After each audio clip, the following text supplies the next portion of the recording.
Hello दोस्तों, नमस्कार दोस्तों। स्वागत है आप सभी का ऑनलाइन एडाफा स्टडी यूट्यूब चैनल पर। इस वीडियो में हम बात कर रहे हैं एक बड़ी और लेटेस्ट अपडेट के बारे में, जो कि संबंधित है UP TGT PGT exam date को लेकर।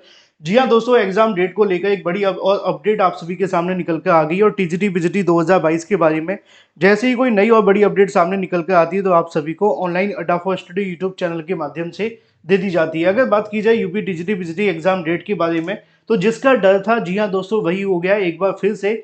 क्योंकि यहाँ पे कहीं ना कहीं सवाल खड़े किए जा रहे थे शिक्षा सेवा चयन आयोग के ऊपर, परीक्षाओं को लेकर। क्योंकि आप जानते हैं कि परीक्षाओं के संबंध में इस समय पे बहुत सारी अलग अलग तरह की जो चीजें वो देखने के लिए मिल रही हैं।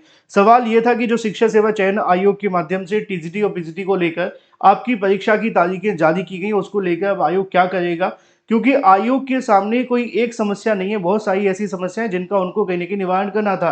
लेकिन कुछ चीजें तो होता है कि उनके हाथ में है, लेकिन कुछ चीजें उनके हाथ में भी नहीं है। अब इसको लेकर कहीं ना कहीं शिक्षा सेवा चयन आयोग फंस गया है। डिटेल में बात करेंगे। चैनल को सब्सक्राइब करके बेल आइकन को दबा लें और वीडियो को लाइक कर दें, जिससे कि आपको रियल ऑथेंटिक जानकारी ऑनलाइन अड्डा स्टडी यूट्यूब चैनल के माध्यम से मिलती रहे। बात करूंगा सीधे मुद्दे की। मुद्दा यह है कि यूपी टीजीटी पीजीटी एग्जाम को लेकर आप सभी के सामने जो एग्जाम डेट को लेकर कहीं ना कहीं समस्याएं देखने के लिए मिल रही थी, अब उसके लिए एक ही उपाय बचा हुआ है शिक्षा सेवा चयन आयोग के अध्यक्ष के पास में। अब वो कौन सा उपाय है, मैं आपको बताता हूं। अगर आपने मेरे रेगुलर वीडियोस देखे होंगे तो मैंने अभी आप सभी को 2 से 3 दिन पहले आपको एक खुशखबरी के माध्यम से जानकारी दी थी कि भाई शिक्षा सेवा चयन आयोग के लिए जो अध्यक्ष हैं उनकी तरफ से पत्र जारी किया गया था। उस पत्र में उन्होंने ये मांग की थी तमाम अलग अलग जिलों से, जिसमें उन्होंने कहा था कि जो आपके टीजीटी पीजीटी की परीक्षा होने जा रही है, जिसके संबंध में 14 और 15 तारीख को टीजीटी की परीक्षा होगी, 20 और 21 को जून में ये परीक्षा आपको देखने के लिए मिलेगी पीजीटी की। उसमें उन्होंने ये कहा था कि मिनिमम आपको 30 परीक्षा केंद्रों की जो सूची है वो देनी है।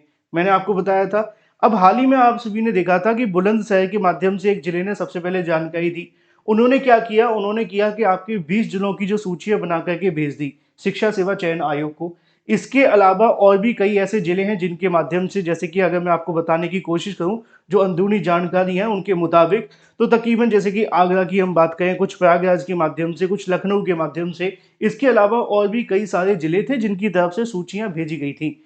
लेकिन हमेशा की तरह एक सवाल इसको लेकर देखने के लिए मिल रहा था कि जो जिलों की सूची भेजी जा रही है अलग अलग जिलों के माध्यम से, क्योंकि पहली बार नहीं है। जब परीक्षा दिसंबर जनवरी में कराने का फैसला किया था शिक्षा सेवा चयन आयोग ने, तब भी परीक्षा केंद्रों की सूची मांगी थी और भेजी भी गई थी। लेकिन बाद में आयोग ने स्थगित कर दी थी, ये कहते हुए कि उनके पास में पर्याप्त संख्या में परीक्षा केंद्र नहीं है।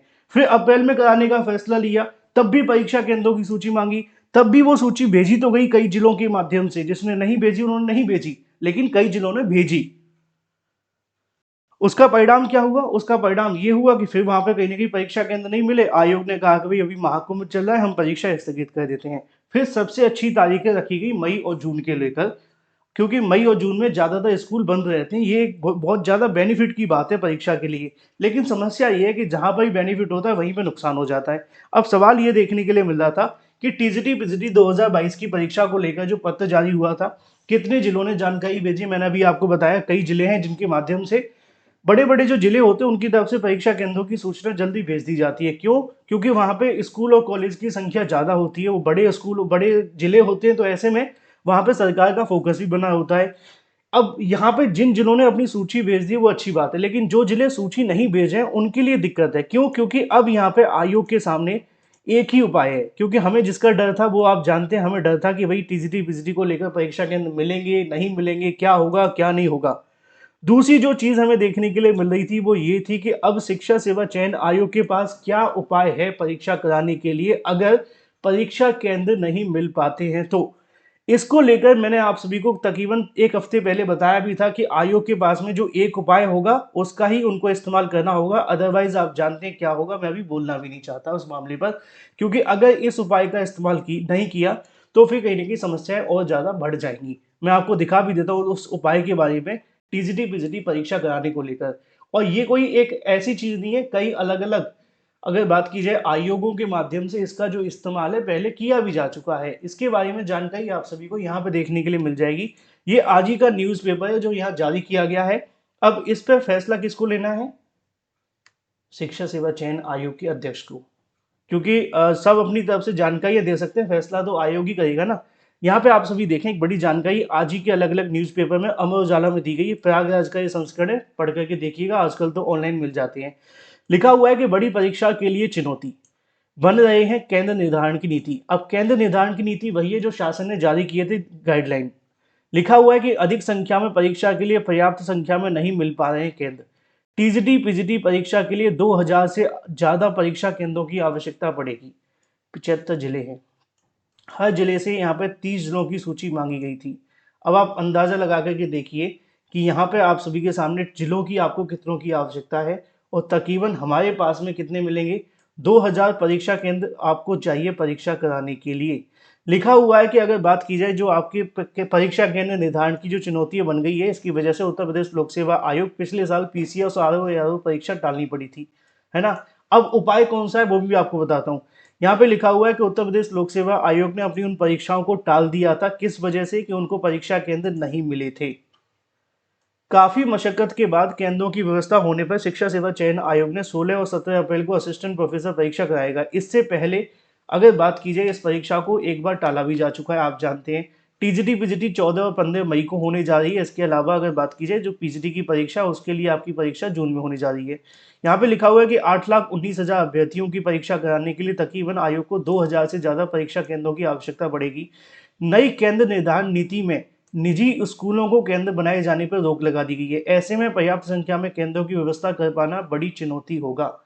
दूसरी ओर उत्तर प्रदेश लोक सेवा आयोग ने 27 जुलाई को प्रस्तावित आरओ एआरओ प्रारंभिक परीक्षा के लिए जिला अधिकारियों को पत्र भेज करके परीक्षा केंद्रों की सूची मांगी है। आयोग ने अपनी परीक्षाओं के लिए सीबीएसई और आईसीएसई प्लस प्रतिष्ठित निजी स्कूलों को परीक्षा केंद्रों की लिस्ट में शामिल किया है। इस बात को थोड़ा ध्यान से देखना, इस वाली को।